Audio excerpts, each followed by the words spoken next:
ঝুড়িটা এনেছি তো ওই থালাটা আমার নিচেই ছিল। কাঁপছে। না ঝুড়িটা ভাবছিলাম ঝুড়ির মধ্যে নিয়ে আসবো ফলটা, এবার আমার নিচেই ছিল আর ভুলে গেছি।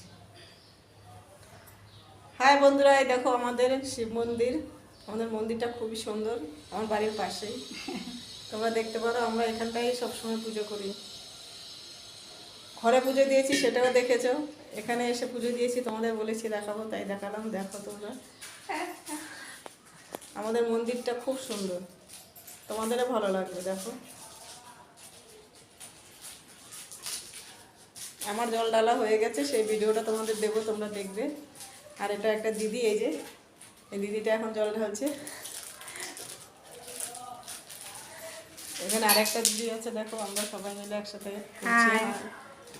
টাটা। তোমাদের কিন্তু অনেক কষ্ট করে দেখাচ্ছি, লাইক